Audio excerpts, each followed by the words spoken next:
there's something I forgot about, and I guess it's a responsibility when you're a martial arts teacher. And I'm not a father. I'm not a parent. I never became a dad. And so maybe it's something that I just wasn't paying attention to, but I knew the feeling of it, right? I watched, like everybody else did, the Cobra Kai series. And when the first season came out, it renewed this passion I had for martial arts because I could relate to Johnny and Daniel being older men. And it's like, we still have relevancy. We still matter in the martial arts world. And yeah, you know, what's that saying about the old tigers are the most dangerous? They know they're coming up on the end. And it made me reflect on, there are people that I knew in the martial arts world that are significantly older than me that they're still badasses. You just never lose who you are when you're a martial artist. It's something about it. But unlike coaching, like this generation specifically, I think that my generation was the last one to form a true like mentor, mentee, father-son bond relationship with their coaches and martial arts teachers. Over 2 years ago, I went to a wrestling tournament and I bumped into my former high school wrestling coach. Well, I graduated, 35 years ago almost.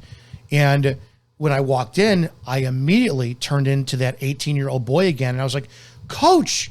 And he's not that much taller than me. He was always a big man, but I felt like I was looking up, and the boy in me came out, and I was like, I kind of weird, but I missed this feeling and sensation.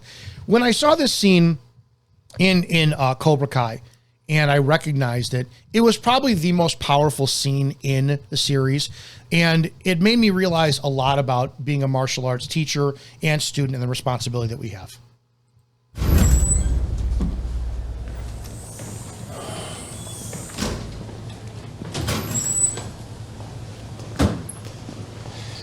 What the hell was that yesterday?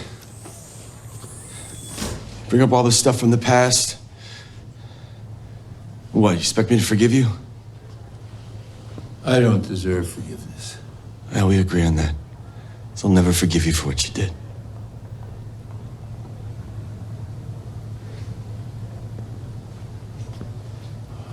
I loved you, man. I idolized you.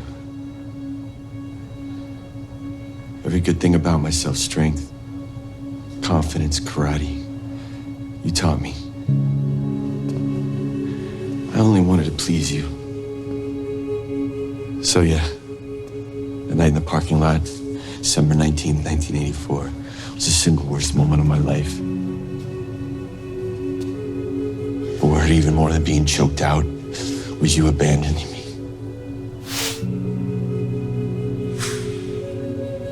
You threw me away like trash, right when I needed you most. You have no idea what those years were like. I trusted no one. Least of all myself. All because of you.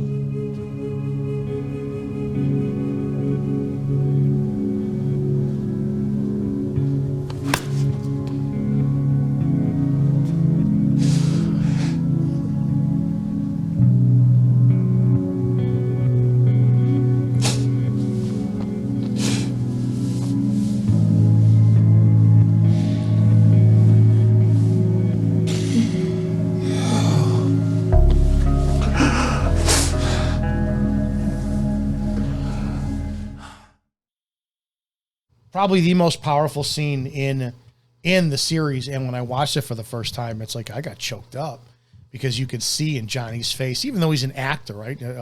William Zabka's an actor. You see when his face lightens up and he becomes that boy again. And there's so much that he said that I remember being a wrestler and as a martial arts student that was accurate. There's something about what we have as males to please other men, meaning that we want their approval. We get validation as who we are when a grown mentor even pats us on the back and praises us. I talk to people all the time. It's like, that's the difference between why the military recruits 18-year-old boys versus 50-year-old men like me with experience. Because if there's a war to be won and it requires, hey, listen, you run up that hill, the pack of C4, you take out the entire enemy. Yeah, you're not going to survive, but you will win the war and history will remember your name. The 18-year-old is going to go, yeah, I want that praise. I'm going to go, we have drones now. What are you talking about? That's not how it works. But in certain circumstances, especially with like the sensei relationship, Sifu relationship, coach relationship with the athletes, this part of us never goes away. And I mean, I'll get personal, and I know this is up in perpetuity, and I know these are my words, but like I have with my 3 Sifus, Danny Halligan, Phil Nearing, and Syed Ahmad, I had a different relationship with all of them. Danny was a great mentor relationship. He was somebody that I looked up to and somebody that I strove to be, very much like. I loved his character. I loved his work ethic. I loved his kindness. I loved what he brought to it. Phil was a father figure to me. Phil was during a time where I was not very close with my father at that time. And here was this man who, I emulated to be like. His charisma, his passion for this art, even his size. He was a taller man, very much taller, and that put me in a position of feeling, even though I was in my 30s and I was a police officer, I still looked at that man as if he was a father figure. And the relationship that fell apart with him, it was painful. It was a painful relationship to lose. Syed, I'm a couple of years older than Syed. We're on the same level, but I look to him like a younger brother that I will fiercely protect forever because of who he is to me. And the point is that these relationships we form with passing on knowledge and passing on our biggest passion, martial arts, Wing Chun, BJJ, I don't care what the art is. When we're bringing this to the table and we're exchanging it with somebody else, we're doing so much more than just teaching them a skill. And a lot of I think it's almost an unwritten rule that the falling out with the Sifu, the falling out with the sensei, is an almost guarantee that you have in the martial arts world. I knew that coming into training with Syed. I knew that I was a problem child, and I knew that if anybody had a capability of destroying a relationship, I do. And that meant that when I went to go train under him, I knew my place from the beginning. And I've said, he and I have not touched hands in years. He's still my Sifu. He's still the man that I put up on that hierarchy that I give respect to. He's not my equal. He's my Sifu. And that's something that I know I probably did abuse as a teacher, where I didn't take that role seriously enough. When my students would come in, everybody knows, nobody ever called me Sifu. I didn't like it. Don't do it. But how much did I lose in the building and cultivating of a relationship that could have made me more of a man and not just a martial artist, because I wasn't comfortable being a father figure because I was never a parent. That being said, I looked at this today and I thought, this is different. It's a different generation with how kids are. They don't really respect coaches. They don't really have the respect or the love that they have for teachers. But if we're going to go down this route and continue to share the passion we have for our martial arts, specifically, I think traditional martial arts does have a much more rooted foundation in this relationship than anything else does. I think that it's our responsibility to cultivate responsibly the relationship and understand that when emotions do get involved, all of us have responsibilities. There's just something more intimate about the exchange of fighting and combatives in a traditionally passed down system than there is anywhere else. So, this came across my YouTube feed again today, and I watched it, and I just forgot how powerful this was. And it made me reflect. I had relationships that have fallen apart. Danny Halligan and I texted on Facebook. I haven't spoken to him in years. I haven't seen him in probably 15 plus years, and Syed and I still talk. We talk not as regularly as either one of us would like to, but we just do. And Phil, I haven't talked to him in a very long time. And the man still has a very important place in my life and in my Wing Chun journey. What did those relationships mean to me? Where did they fall apart? Where did they grow? What did I do to contribute to them failing? And What is the catharsis that we need in martial arts to make sure that that becomes a part of us, that even if the journey is over with somebody, that we continue it properly into our martial arts journey without taking that abuse and then revisiting the cycle, if you will. Just again, I don't know how old you are, and I'm really looking forward to reading your comments below and hearing what your journeys are. But I know a lot of people have had falling outs with their Sifu.